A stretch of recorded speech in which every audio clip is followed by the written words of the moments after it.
Much time. We'll start the conference.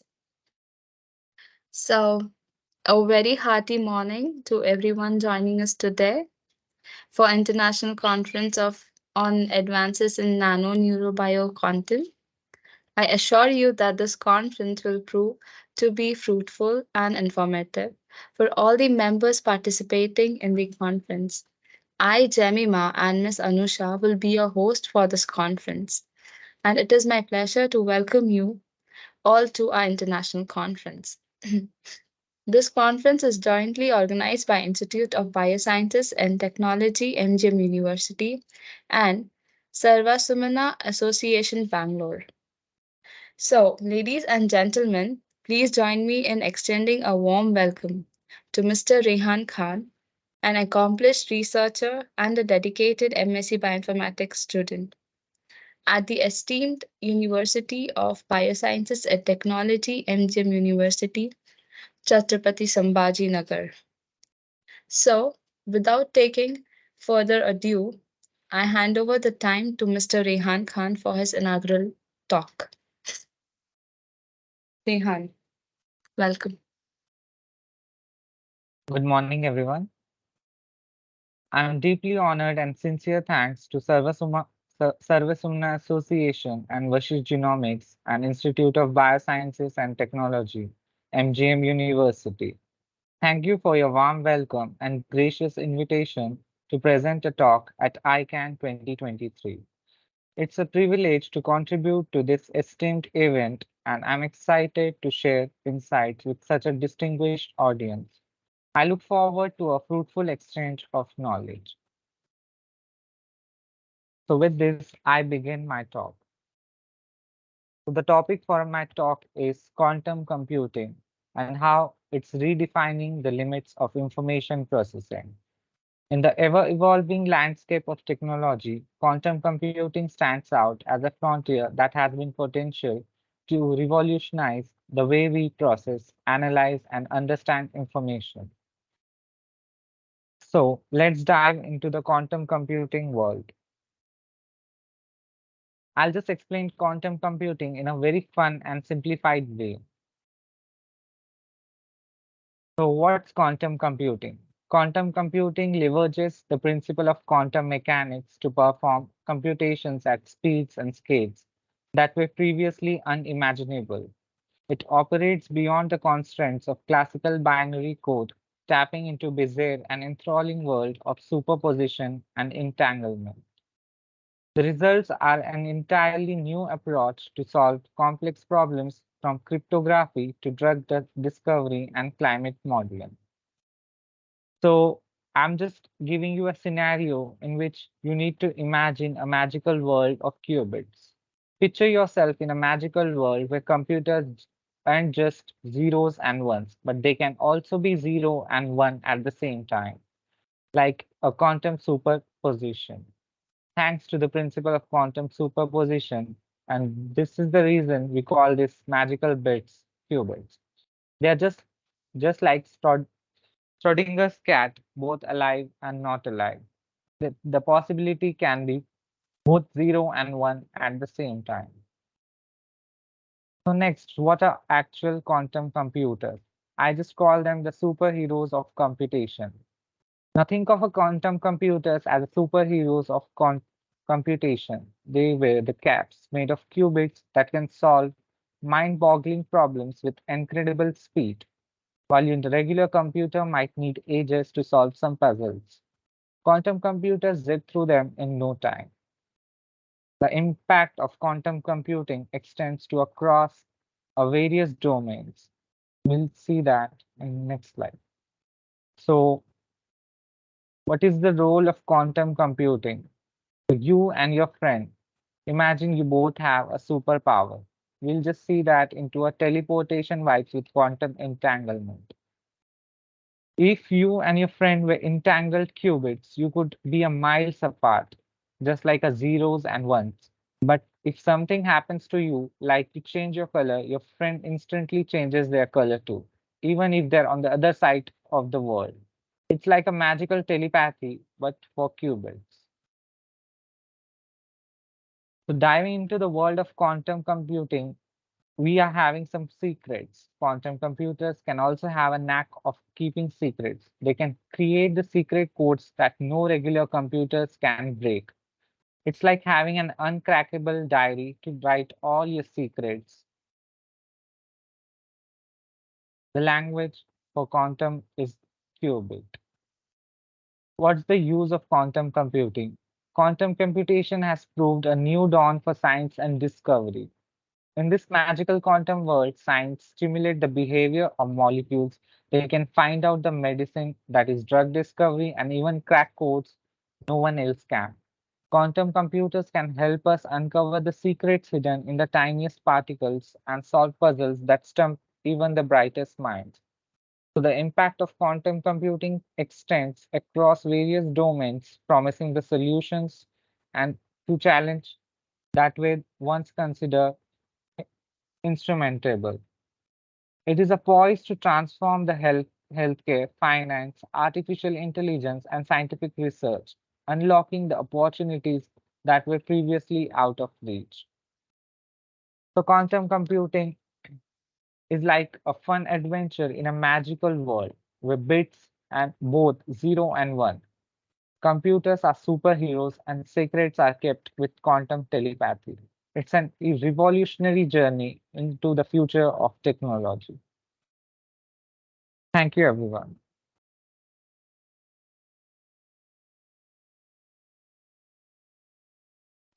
Thank you so much, Rehan. So, without taking much time, I would like to give further time to Anusha. Miss Anusha, are you there?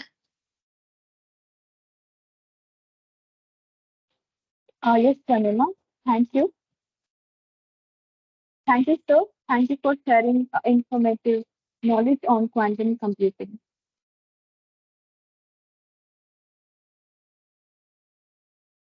Now, let us start with the presentations for today. The very first presentation is Integrating Quantum Psychology and Spirituality Techniques to Transcend Dark Side of Work Life by Palak Ahuja and Susmita Mukhopadhyay. Before going to the presentation, I would like to instruct for the presenters that you have the timing of 8 plus 2 minutes, 8 minutes for your presentation and 2 minutes for discussion. We would request the speakers to limit their respective presentation in 8 minutes. I would like to call Palak Ahuja and Sushmita Mukhopadhyay. You can start your presentation. Thank you for giving this opportunity for presenting in this conference. So please allow me to share the slides with you.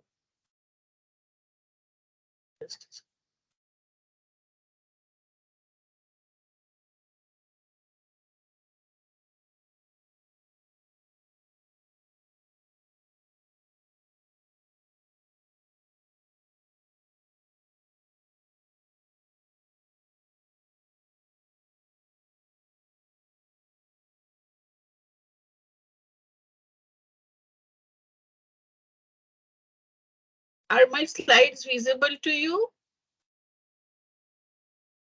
Yes, ma'am.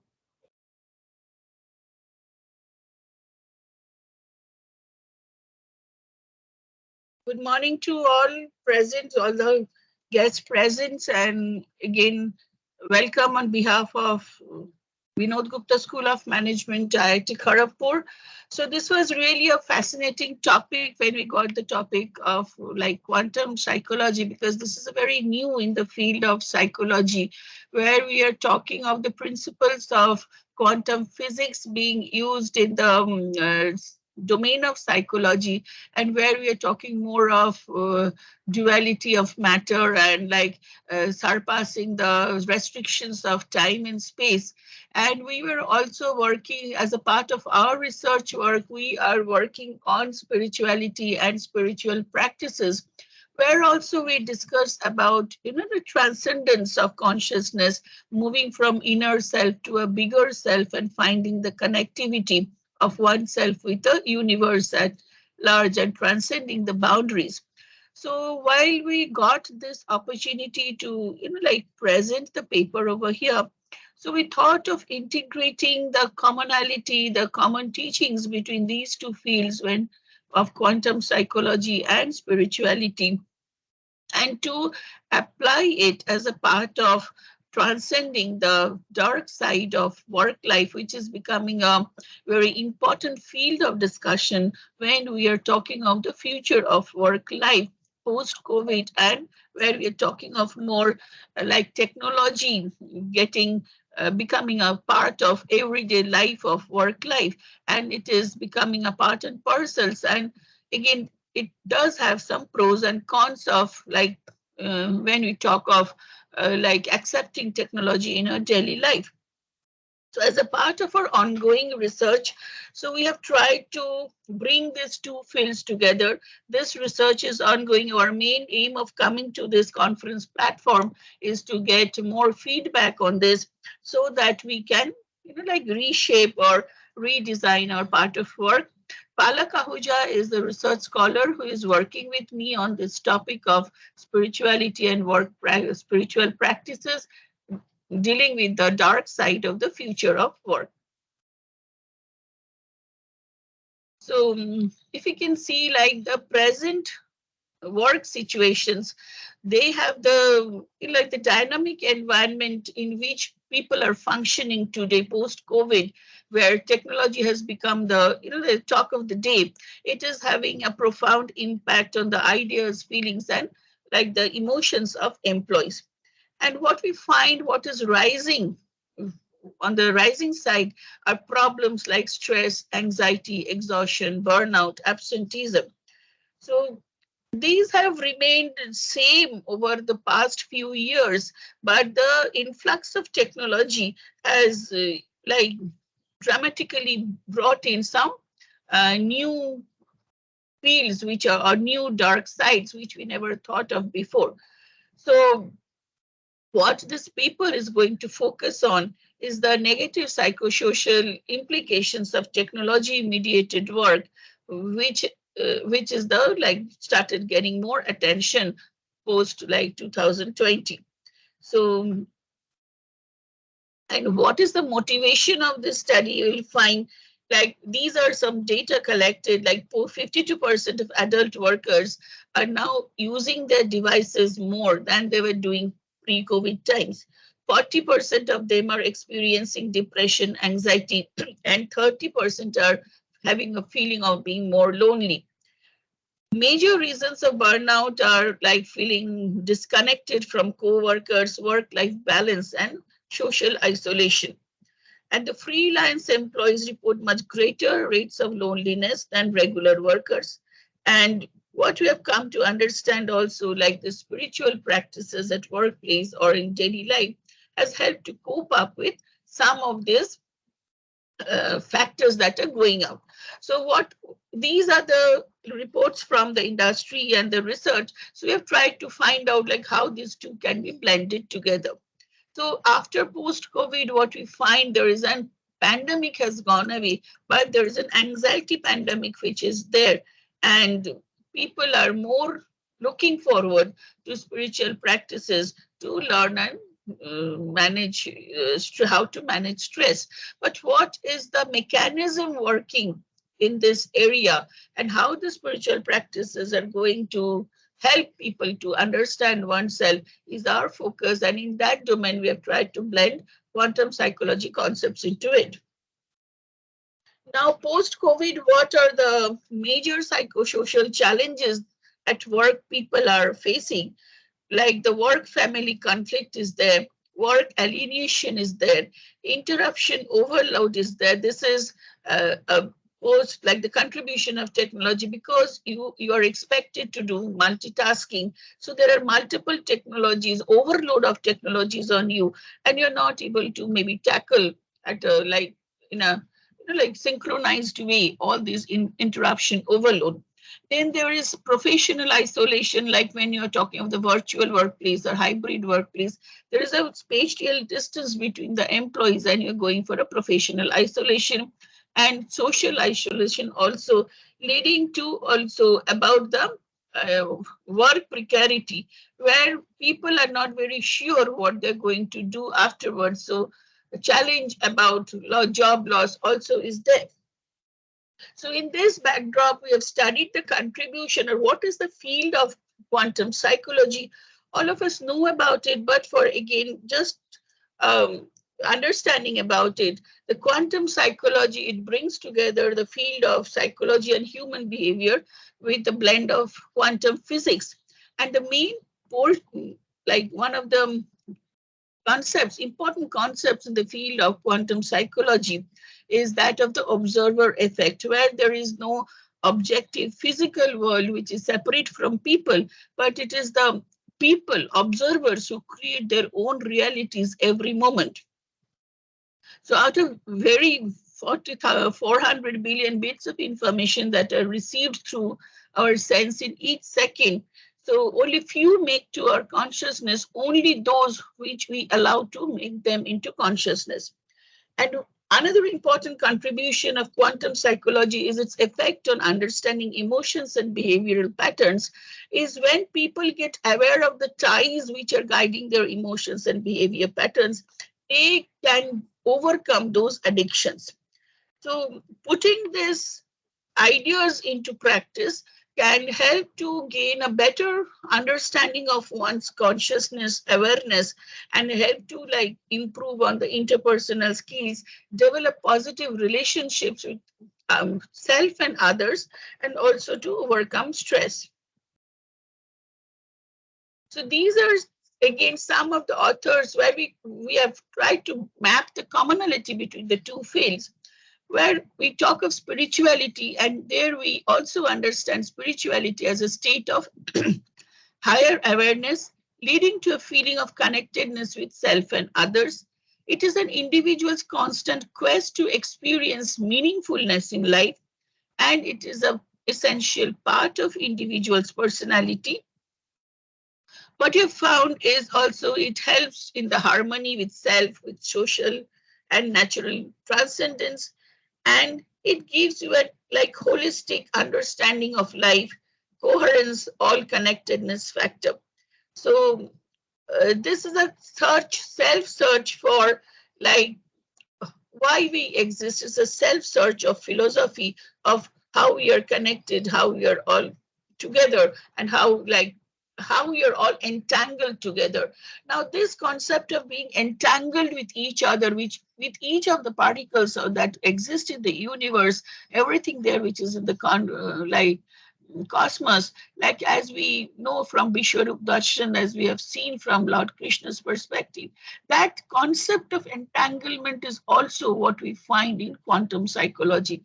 So these two, there are many common factors, common points where we can touch these two concepts together. So what we find in spiritual practices are like we can reach this inner state of harmony and meaningfulness of understanding through different spiritual practices, where which are like prayer, meditation, reflection, then breath work, guided imagery, and chanting. They provide a tangible meaning through which people find comfort and solace through experience of self transcendence. So there are many practices, but here in this study, we have like included three types of practices, which are like meditation, breath work, and chanting, to see their effects on how people create meaning of their life and how they overcome the negative influence, negative life events, and move ahead with a positive thought process. The different literature also have been found on spiritual practices like meditation. So meditation is a family of self-regulation practices that focus on training attention and building awareness to bring mental processes under greater voluntary control, which helps in mental well-being and develop calmness, clarity, and concentration. If we look into the quantum healing part of quantum psychology, that also deals with having Ma'am, control on very one's sorry thought for the process. interruption. Ma'am, you have another 1 minute. So breath work is pranayama, And then what we found is the integration of spirituality and quantum psychology is like one spirituality helps to spiritual practices helps to extend these thoughts, and it helps to delve deeper into the connectivity of self and cosmos. So we had done this data collection, and the sampling frame is purposive sampling snowballing. Approach is inductive approach, and analysis is thematic, because we wanted to study the experience of people. So these are the data points from where people from whom we have collected data about the different spiritual practices. And these are the open codings that they have done. And I'll share the findings with you. So we have arrived at 5 sub-themes. Like the spiritual practices helps in breaking habitual negative thought patterns, equanimity in the face of adversity. It transforms people from being recipient to active agency. It leads to clarity of life goals, and it is a perfect internal aid. The sub themes that we get over here in breaking habitual negative thought patterns is resistance, is start breaking, mental warm up, mental training, recognizing patterns, conscious calls. When we talk of equanimity in the face of adversity, we talk of emotional balance, reaction time has decreased, force of emotion has slowed down. From being to recipient to taking active agency, this is also very important. Not looking for blame outside, taking accountability, correcting behaviors. People have formed clarity of life goals through clarity of thought, more concentrations, prioritized tasks, creating time for their interest, and they're functioning as perfect internal ed. They've been able to deal with the life events which are negative in nature. Practices help them to deal with the dips in their life and finding peace and solace in difficulties. And these are the quotes which people have reported, from which we have done this axial and thematic coding. So this is the conceptual framework that we have tried to come to. The life events. If people do the spiritual practices, then it, along following the thread of quantum psychology, it helps them in breaking the habitual negative thought patterns and assume agency in external events, which helps them to the sustained positive experience, equanimity, clarity of life goals. And this breaking habitual negative thought patterns by the process of reassessing reality, which is the major theme of quantum psychology, helps them to Ma'am, your deal time with is the up. dips Can you in their please life. conclude it? So this is the conclusion. Like we, the quantum psychology, through the practices of the spiritual practices that people are leading through, the application of this principle help them to understand or get a consciousness of oneself, understand the connectivity, get hold of oneself, one's thought process, and move positively in life forward with a reassessed version of reality, time, and space, and to like chalk out one path in future. There are, of course, some limitations in this study, which are again the future scope of study, like which is done in India and like we have done on the 3 spiritual practices, and we want to do on further comparison of these practices also, to see like which path gives you a better result in finding out these aspects of control over oneself and like moving ahead in life with a reoriented, rephrased, relooked version of life and taking charge of one's consciousness. Thank you. Thank you, ma'am. Thank you for your presentation. Now I request the audience to post in your questions in the chat box.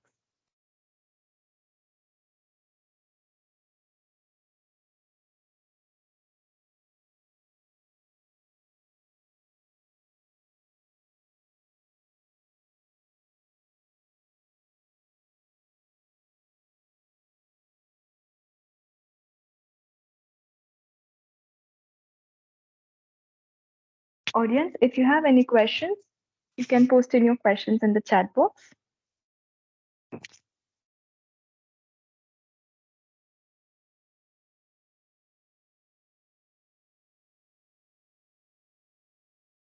Ma'am, it looks like we have no questions. Thank you, ma'am. Thanks for your presentation once again. Thank you. Thank you.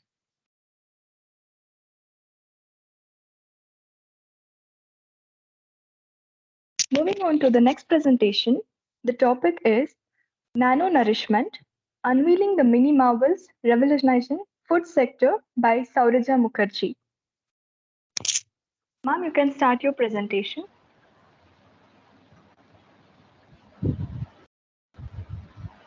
Hello, am I audible? Yes, ma'am, you're audible.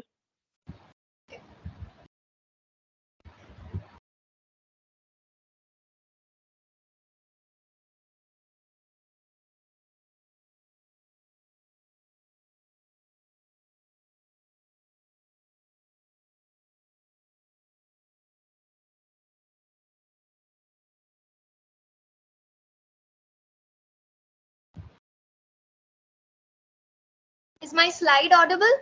Visible? It's visible, ma'am. Your time starts now, ma'am. You can start.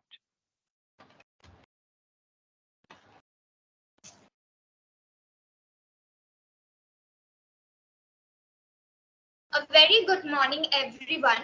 I am Shoroja Mukherjee, an ongoing BTech student in chemical engineering from Heritage Institute of Technology. And today I am going to speak on nano nourishment, unveiling the mini marvels revolutionizing the food sector. An obvious question that might arise in everyone's head: why nano? Why only this topic? Why didn't I choose any other topic?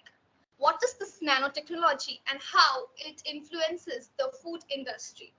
We will unfold the answer step by step. But first, we have to know what is nanotechnology. Nanoscience and nanotechnology are the study and subsequent application of extremely small things that can be used in all other fields of science.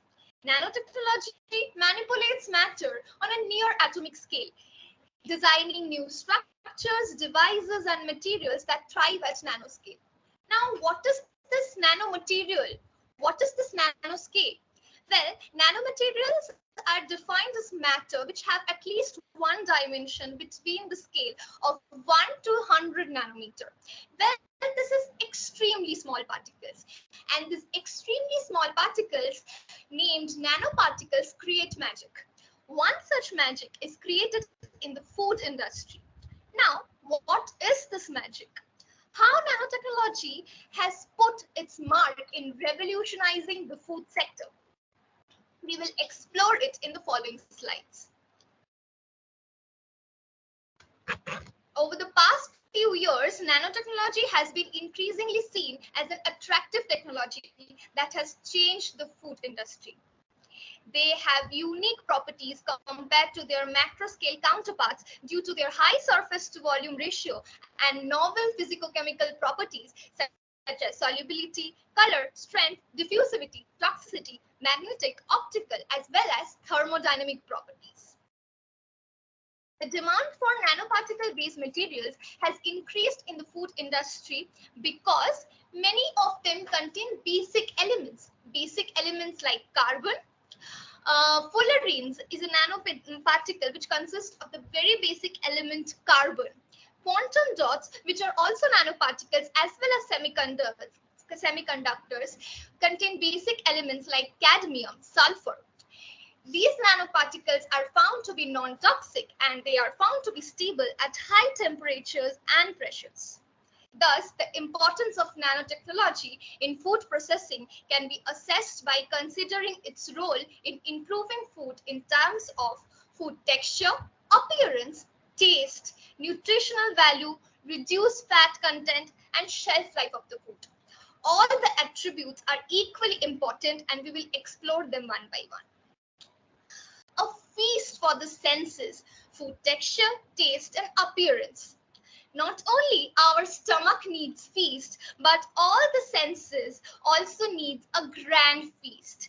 Our tongue, our eyes, our nose are not satisfied until we provide them with a food which tastes good, which looks good, and of course, which smells good. Food texture. Food texture is a very important attribute. Will you all eat the ice cream if it is not creamy enough? Or suppose you go to a restaurant and buy a soup. If the soup is thin like water, will you like to pay for that soup? Will you waste your money on that? Of course, texture is very important. It also attracts consumers and is very important in increasing the market value. Well, moving from the business point of view to the science point of view, nanoparticles such as nanocellulose and nanogels can be used to modify the rheological properties, which define the flow behavior of food, creating desirable texture such as creaminess or viscosity. Additionally, nanoparticles can improve the dispersibility and stability of ingredients, enhancing the overall sensory experience of food. Next, another important attribute is taste. I would like to request everyone to close their eyes for 10 seconds and imagine any food they like. Let me take example of my favorite food, biryani. If biryani tastes like dal chawal, will you eat it? Of course not. Well, I will not eat. Therefore, taste is a very important attribute. See, Donald is buttering the pancakes. They look tasty, but what if they are not actually tasty? We will not have it, right? Taste is therefore very important. And how to improve this taste? How nanoparticles create their magic in improving the taste. Nano encapsulation techniques are widely used to improve flavor release and retention as well as to deliver culinary balance. Rutin is a common dietary flavonoid with significant pharmacological activities. Another important attribute is appearance or the look. We say don't judge a book by its cover, but will you buy an apple or a tomato, or suppose these oranges, if they are not vibrantly colorful? We ask for red apples, we ask for red tomatoes, we don't want the dull ones, because appearance is very important. If the burger doesn't look so tasty, if the dumplings are not served so beautifully, will your eyes, will your mouth, will your heart be attracted towards them? I don't think so. Therefore, nanoparticle creates its magic also here. Metal oxides such as titanium dioxide and silicon dioxide are commonly used as colorants in food products. In addition, silicon oxide nanomaterials are one of the most widely used food nanomaterials as carriers of aromas and flavors. Reduce fat content. We are a diet freak society. We want the fat less. Nanotechnology provides a solution by incorporating nanostructured ingredients that mimic the functionality of fats. Nanoemulsions and nanogels can mimic the creamy texture and mouth coating properties of fats, allowing for the reduction of fat content. Last but not the least important attribute is shelf life. Now, what is shelf life? Is the period for which they can be used while maintaining the food quality. Edible nano coatings on various food products should provide a gas and moisture exchange barrier and deliver flavors, colors, etc., and also increase the shelf life of manufactured foods. Example, curcumin, the least stable bioactive component of turmeric, scientific name curcuma longa, showed reduced antioxidant activity and was found to be stable at different ionic strength after encapsulation. The silent guardians, not only the feast for the senses is important, but also protection, shielding, packaging is important as well. Food packaging plays a vital role in preserving the quality and safety of food products. Nanotechnology offers innovative solutions to enhance the functionality of food packaging materials, leading to improved barrier properties, intelligent packaging systems, and active packaging systems. Improved barrier properties reduce the exchange of O2 and moisture. Intelligent packing includes use of nanosensors and indicators. Nanosensors capable of detecting changes in temperature, gas composition, and microbial activity enable real-time monitoring of food products. Active packaging enhance the mechanical strength, barrier properties, antimicrobial fields to nanosensing for pathogen detection and alerting consumers about the safety status of food. An antimicrobial packaging is actually a form of active packaging. Nanosilver is a commonly used antimicrobial agent in active packaging. Nanotechnology in food safety, as I said, with the look, appearance, and everything else, safety is equally important. Fighting back, nanosensors for pathogen detection. The nanosensor works as an indicator that answers the changes in the environmental conditions such as microbial contamination, humidity, or temperature or products degradation. Biosensors based on carbon nanotubes, which is a nanoparticle, gained much attention because of their rapid detection, simplicity, and cost effectiveness. They have also been successfully applied for detection of toxins, microorganisms, and other degraded products in foods and beverages. Jumping to conclusions, the bite-sized future, embracing nanotechnology in the food sector. Nanotechnology offers significant potential to transform the food sector by improving food packaging, food processing, and food safety. However, careful attention must be given to the potential concerns related to safety of nanomaterials, consumer perception, and the development of appropriate regulatory frameworks. With responsible implementation, nanotechnology has the power to revolutionize the food industry, benefiting both producers and consumers alike. Continued research, collaboration, and transparent communication essential for harnessing the full potential of nanotechnology in the food sector. Thank you. I hope you enjoyed this delicious journey of nanotechnology in food sector. Thank you, ma'am. Thank you for your presentation. I request the audience to post in your questions in the chat box.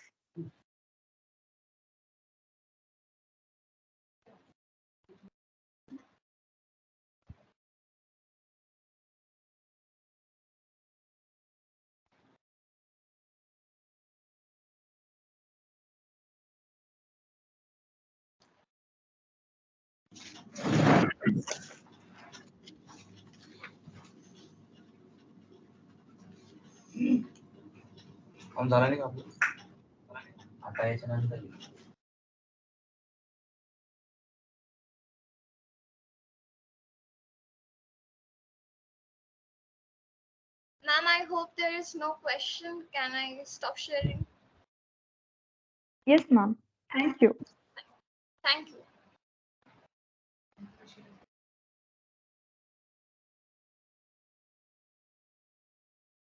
Well, moving on to the next presentation, a critical deconstruction of quantum cognition and usability in psychology by Arinjoy Bhattacharjee and Juma Mukherjee.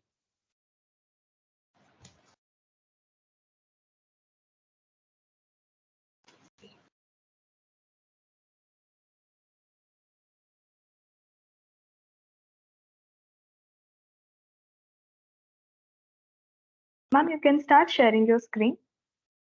Yes, ma'am.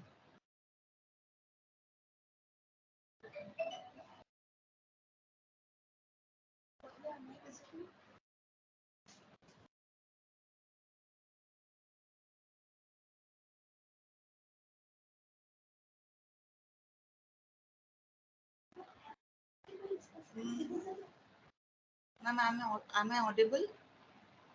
Yes, ma'am, you're audible and your screen is also visible and your time starts now.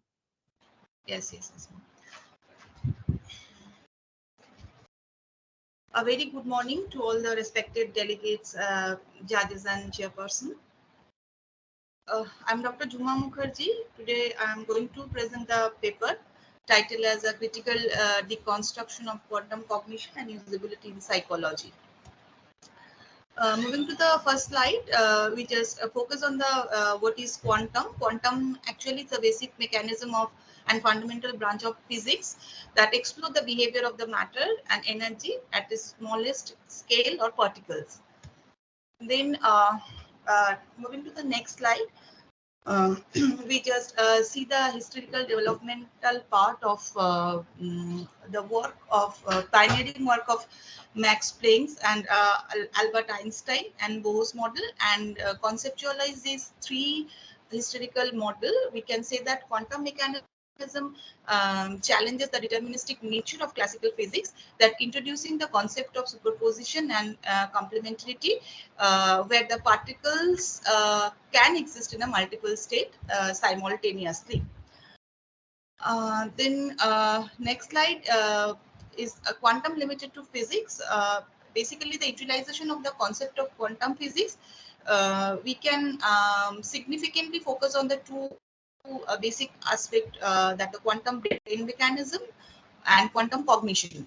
And quantum brain mechanism is a neuroscientific model that basically emphasizes on the neural plasticity, synaptic plasticity, oscillation, information processing, and quantum cognition is a phenomena that basically emphasizes on the decision making, emergence of cognitive processes, etc. Then we can go to the Boozman and the Wang's take on quantum cognition. Um, 1 minute. Na?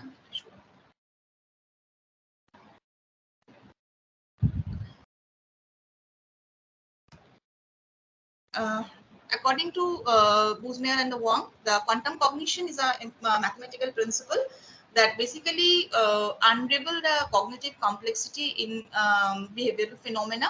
And from these previous paper, we can focus on the two fundamental principles of quantum classical quantum model. That one is a complementarity and the superposition. Complementarity is nothing but the interconnectedness of some cognitive phenomena, and the superposition is basically putting the value, potential value, that basically defy the rigid categorization of the human cognition, and integrating these two complex principles that provide the comprehensive explanation of diverse phenomena, offering some innovative insight and potential solution to enduring questions in psychology.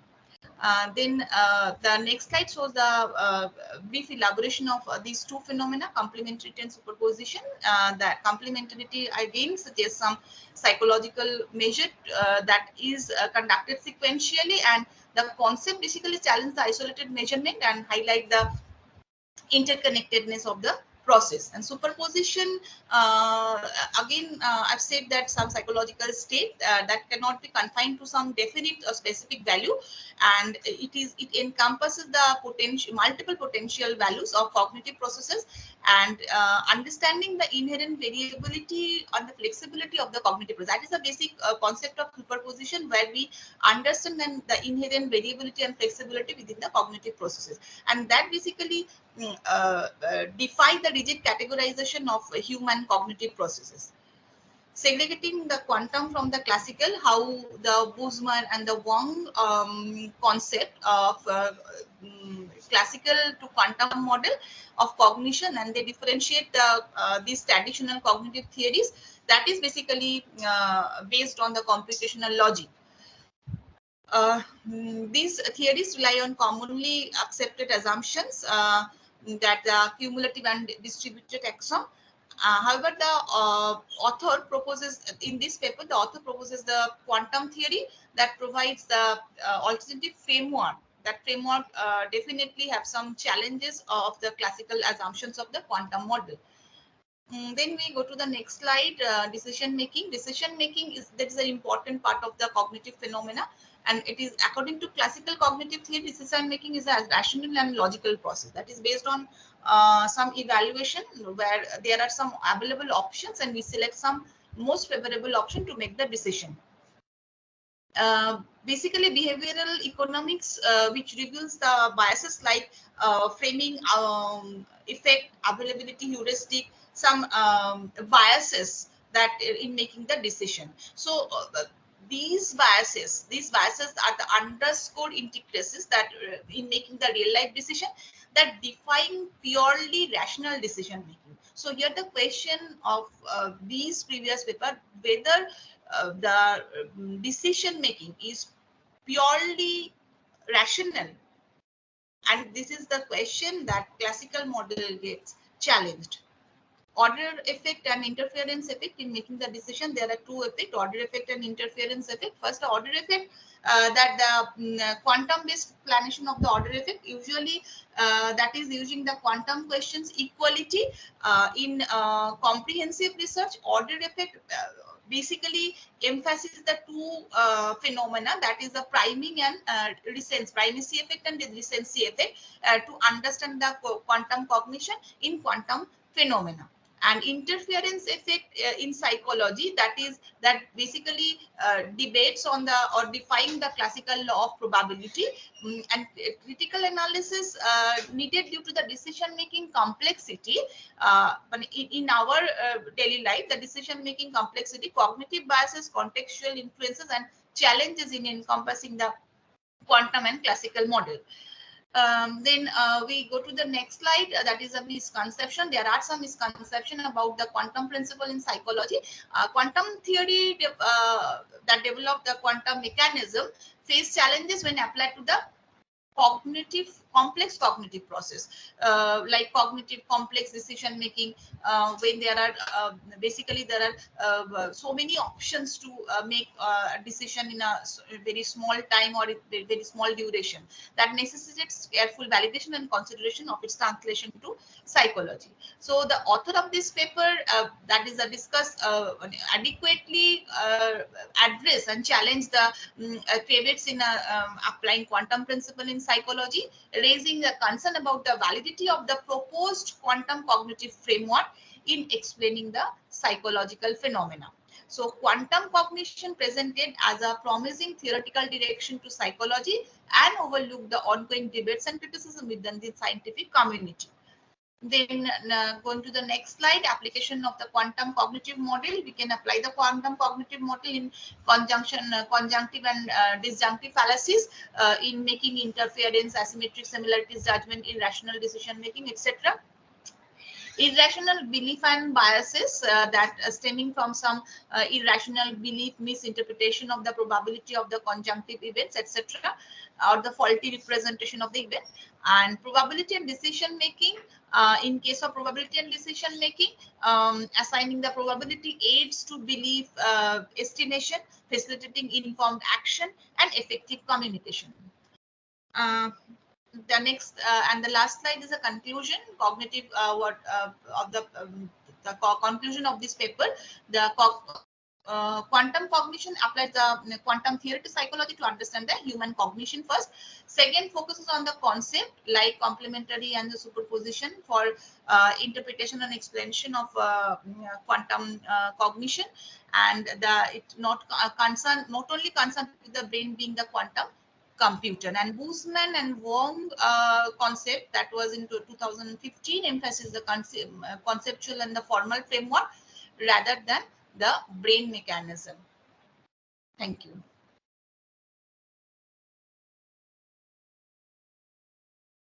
Thank you, ma'am. Thanks for your presentation. Audience, if you have any questions, you can please ask.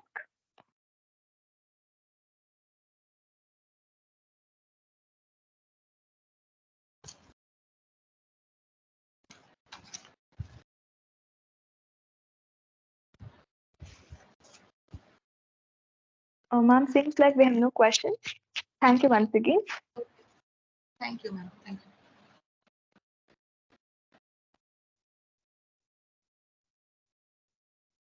Moving on to the fourth presentation, Protein Paradox in India, Unraveling the Crisis, Debunking Myths, and Evaluation of Protein Content in Indian Foods by Om Joshi, Jashwant, Ronit, Himanshu Patel.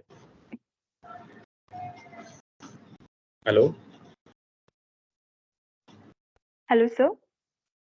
May I start now? Yes, sir, you can start.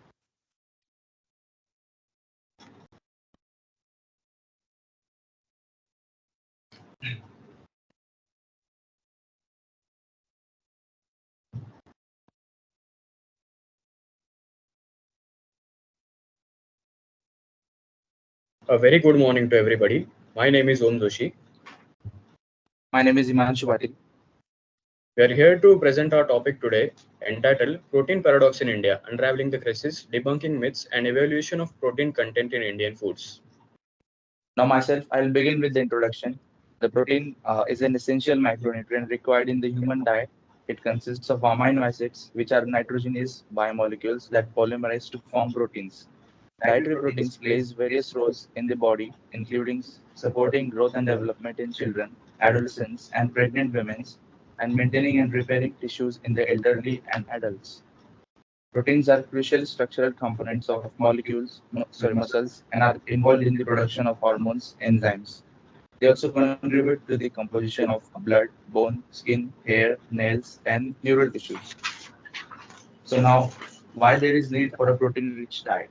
A diet rich in proteins promotes muscle health and the maintenance of lean body mass in athletes and individuals of all age groups. The human body needs 20 amino acids for metabolism and growth, with 12 of them being synthesized internally, that is non-essential amino acids, and the remaining 8, which are essential amino acids, obtained from dietary protein resources. The current recommendations for protein intake in healthy adults are based on RDA, that is recommended dietary allowance, and DRI, dietary reference index. In the United States and Canada, the recommended protein intake is set at 0.66 and zero point 0.8 grams per kilogram of body weight per day. The European Food Safety Authority recommends adults to consume at least 0.83 grams of protein per kilogram of body weight per day. The Indian Council of Medical Research recommends an RDA of zero point 0.8 to 1 gram of protein per kilogram of body weight per day. But however, the average protein intake for an adult in India is approximately zero point 0.6 grams per kilogram of the body weight. Now, unraveling the crisis of inadequate protein consumption in India. The dietary pattern across various states and income groups in India can be considered unhealthy. These diets tend to be excessive in the simple carbohydrates and starchy foods, while lacking in proteins, iron, and calcium. Processed foods contribute a higher share of calories to the average Indian household's diet than fruits. Imbalances in the Indian diet are particularly prominent among households, even among the wealthiest, where insufficient amounts of fruits, vegetables, and uh, cereal proteins are consumed. Protein deficiency is observed in 91% of the vegetarian population and 85% of the non-vegetarian population in India. A study conducted across 8 Indian cities revealed that 71% of individuals between the ages of 30 and 55 suffer from poor muscle health due to dietary protein deficiency, with variations observed between states and cities. For instance, Lucknow has the highest percentage at 81%, while Delhi has a lower percentage at 64%. Protein sources contribute only 6 to 8% of the calorie intake in the Indian diet, whereas the reference diet recommends a protein intake of about 29% of total calories. Consistently, approximately 46 million children under the age of 5 in India suffer from undernutrition, while around 14 million individuals are classified as obese or overweight. A trend in the decline of average height among the young population in India has been observed between 1998 and 2015. This decline can be attributed to various genetic and non-genetic factors such as socioeconomic conditions, disease history, access to quality healthcare, and nutritional security. Among women aged 15 to 25, the average height showed a decline of 0.12 centimeter, while among men in the same age group, there was a significant decline of 1.10 centimeters. The achievement of an individual's genetic height growth is directly linked to adequate nutrition. The stunting of height during adolescence may be a result of malnutrition during early fetal life and infancy. A study comparing the effects of a high protein diet versus a standard protein diet on malnourished children's height and various health issues demonstrated that children provided with a higher protein diet showed an increase in height of 5.3, that is in about 1 centimeter, while those provided with a standard protein diet showed an increase of 4.1 centimeters over a period of 6 months. Now, Om Joshi will continue further. Now let's debunk some protein myths. The first one is the protein misconception. Over 90% of Indians are aware of the fact that the daily recommended protein intake is uh, is linking them to bodybuilding, athletics, weight loss, and as a remedy for diabetics. Many individuals believe that leafy vegetables and fruits provide sufficient protein. One of the prevailing myths suggests that a high protein diet negatively affects the kidney function and lead to various kidney diseases. However, a study comprising high protein intake, which is more than 1.5 gram per body weight kilogram, or more than 20% energy intake from protein with a normal or lower protein intake, found no adverse effect or influence on the glomerular filtration rate, that is the GFR, of healthy adults with disease-free kidneys. In fact, high protein intake was deemed safe and beneficial, particularly for the adult population or the elderly population. Many experts have accepted that protein intake slightly higher than the current recommendation can offer health benefits for aging population. Another controversial myth suggests that a high protein diet, especially consumption of whey protein, causes hair loss in males. However, a research comparing the effects of whey isolate, a processed form of whey supplement, and whey protein concentrate reveals that only whey isolate has an indirect effect that may accelerate male balding patterns in genetically prone individuals. On the other hand, a product containing whey concentrate, a more natural and a less processed whey supplement, was strongly associated with perceived improvements in hair health. Now, we will move towards assessing the protein quality in Indian diets by the insights of DIAAS analysis. Around 60% of protein in India is derived from cereals. The majority of plant proteins are considered inferior compared to animal proteins due to their low ranking in the digestible indispensable amino acid score, which is the DIAAS. The DIAAS is a method used to assess the amino acids based on their digestibility, absorption in the small intestine, and their ability to fulfill the amino acid and nitrogen requirements of the human body. Corn-based cereals rank lower on the DIAAS score, classifying them as low quality protein sources. On the other hand, animal proteins such as whole milk concentrate, milk protein concentrate, hard-boiled eggs, chicken breast rank on the DIAAS score, as we can see here. To compensate for this protein deficit in the vegetarian Indian diet, a proper combination of specific dairy products and pulses can be beneficial. However, there has been a decline in the consumption of pulses and milk among the individuals. In the year 2022 and 2023, India's milk production rate is estimated to be the slowest in the past 15 years. This possesses a concerning problem as milk and its products are the only animal protein sources for a vegetarian diet. Now we will move towards the conclusion. I'll begin with the conclusion. Protein deficiency is a significant concern in India, with inadequate consumption of protein-rich foods leading to various health issues, including poor muscle health, stunted growth, and nutritional deficiencies. The Indian diet, particularly among households, is imbalanced, being excessive in simple carbohydrates and lacking in proteins, iron, and calcium. Additionally, there are prevalent myths and misconceptions around surroundings protein consumption, further contributing to the protein crisis in the country. So it is crucial to address this issue and find effective solutions to ensure adequate protein intake for the population. Now, the solution to tackle this problem is increasing awareness, educating the population about the importance of protein in the diet, and dispelling myths surrounding protein-rich foods is crucial. Public health campaigns and nutritional education programs should be conducted to raise awareness about the recommended daily protein intake and the benefits of consuming high quality protein sources. Diversify protein sources. Promoting a diverse range of protein sources is essential, especially among vegetarian populations. Encouraging the consumption of pulses, dietary products, nuts, and seeds can help supplement the protein deficit. Additionally, exploring alternative protein sources such as plant-based proteins and foods can provide options for individuals with dietary restrictions. Strengthen public distribution system. Ensuring the availability and accessibility of protein-rich foods, particularly in rural and economically disadvantaged areas, is crucial. Strengthening public distribution systems such as subsidized programs for pulses and dairy products can help make these foods more affordable and accessible to the population. Then nutritional supplementation. In case where it is challenging to meet protein requirements through dietary source alone, nutritional supplementation can be considered.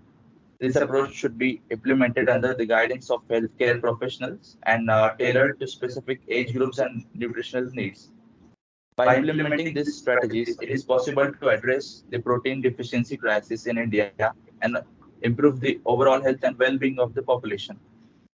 A multi-sectoral approach involving governing bodies, healthcare providers, educational institutions, and civil societies is necessary to bring out sustainable changes and ensure adequate protein intake for all individuals in the country.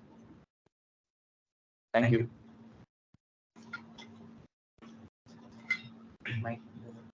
Thank you, sir. That was a very informative presentation. Audience, if you Thank you, have ma'am. any questions, you can please put it in the chat box.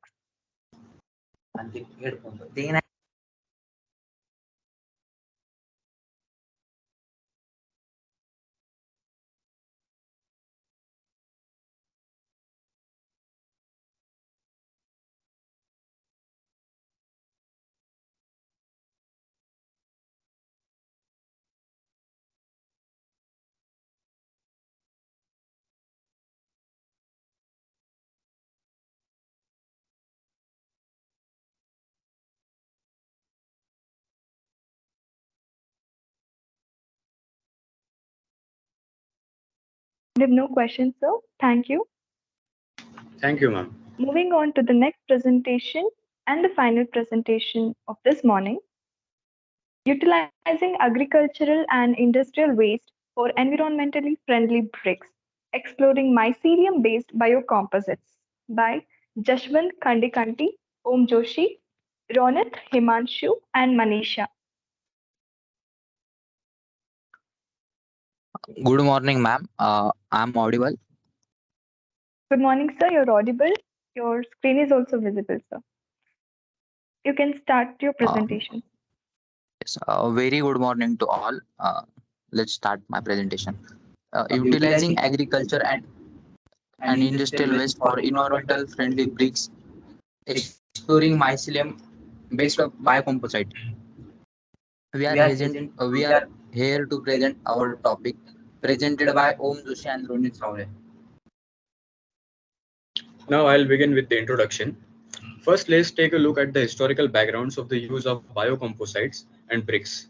The composite materials have been used to prepare bricks for centuries. Historically, bricks were manufactured using ancient methods which dates back to around 6000 BC, known as soft mud process.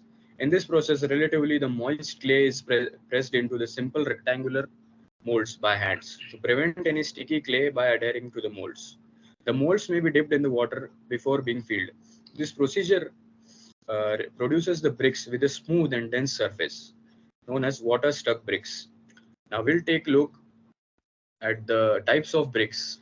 The first one, traditional bricks, the most common type of brick made from clay. The second one, concrete bricks. Concrete bricks are formed by pouring a mixture of Portland cement, sand, the aggregates, and water into the molds, followed by this removal, initial setting, and 24-hour occurring during in an autoclave.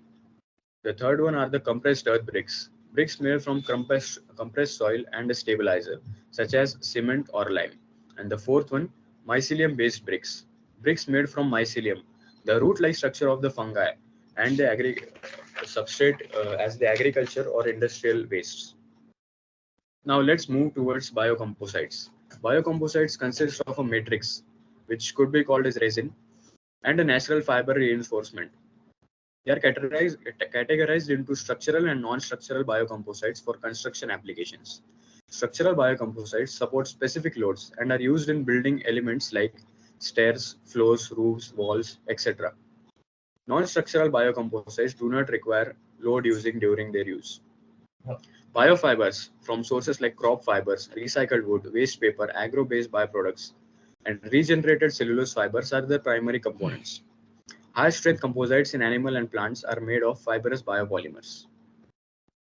Now let's understand mycelium. One, why it is used as a binding material in the mycelium-based biocomposites. Due to its various properties, first one is natural adhesive properties. Mycelium produces enzymes that act as natural binder, eliminating the need for any harmful chemicals. The second is its low environmental impact. Mycelium can be grown using agricultural and industrial waste, reducing the carbon emissions. It is strong and it is lightweight. Mycelium based materials have exceptional strength to the weight ratios, making them ideal for construction. Now, the main aim of this project or this research was to utilize the agriculture and industrial waste to produce mycelium based biocomposites. The sustainable construction alternative to the interior wall bricks using waste products such as rice bran, sawdust, coconut husk combined with the mycelium. Mycelium serves as the binder, a biocomposite with Ganoderma lucidum and Eutorus, the fungi species used in its production. Airtight molds are employed to prevent oxygen exposure, avoiding mushroom growth and promoting mycelium formation. The goal is to create an environmentally friendly mycelium brick that reduce the need of cement binders and align with the standard construction materials.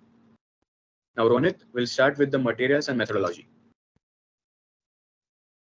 Okay, let's see the materials and methodology. First, the raw materials. Gather agriculture and industrial waste such as straw, sawdust, and spent grains as the base materials. Second is mycelium cultivation. Grow mycelium by providing the ideal condition for its growth, including temperature, humidity, and nutrition-rich substrate. Mixing and molding. Combine the mycelium with the waste materials and shape the mixture into bricks using molds. Let's see the production of biocomposite material. The first is substrate preparation. Industrial waste like sawdust, rice bran, furniture waste, and wheat grains were sterilized using a formalin and heat. Second one is culturing mycelium from fungal spawns. Substrates like rice bran, sawdust, hardwood chips, and wheat grains were sterilized in plastic bags with added formalin and to prevent fungal growth. Third one is mold preparation. Two types of cardboard molds were used while preparing a brick. Next, move to the next slide. Type of biocomposite prepared as follows. The first one is combination of two substrates. The first rice bran and sawdust. Second one is sawdust and hardwood chips. The third one is hardwood chips plus rice bran. Second type, single substrate. We use three primary substrates: rice bran, sawdust, and hardwood chips. The third type, combination of all substrate. And the fourth type is combination of all substrate with cellulose. Let's see the result and discussion. The four substrate kept in four different places and add some Ganoderma lucidum, and as we can see the growth of Ganoderma lucidum in right side two bags.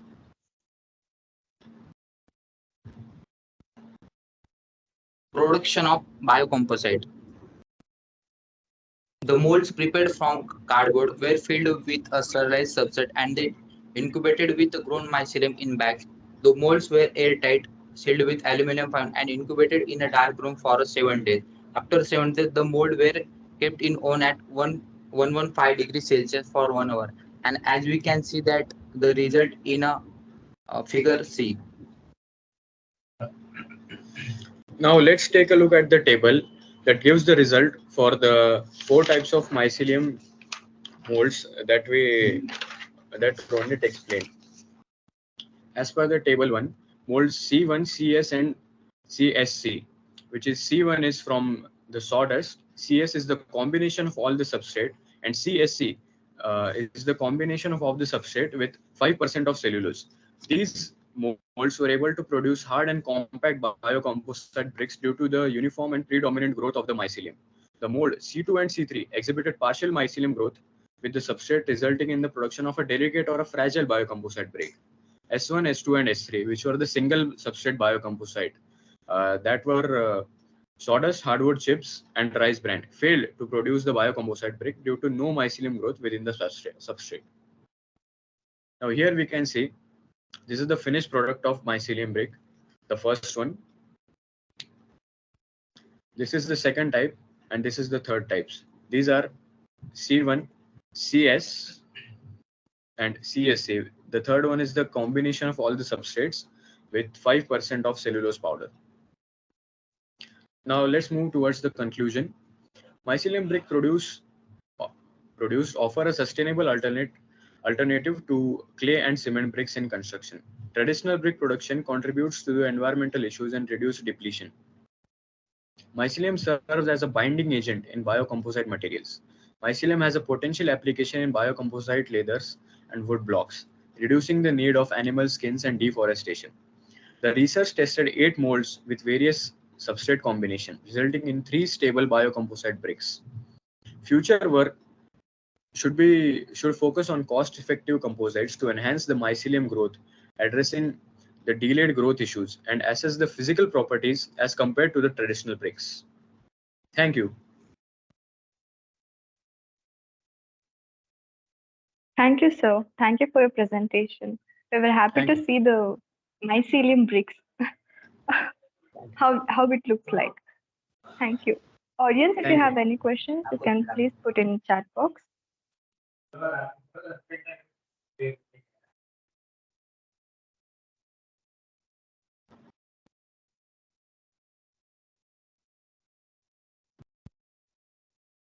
Sir, I guess we have no questions. Thank you once again. I thank all the presentations for all the presenters. Thanks for an informative presentation. Thank you.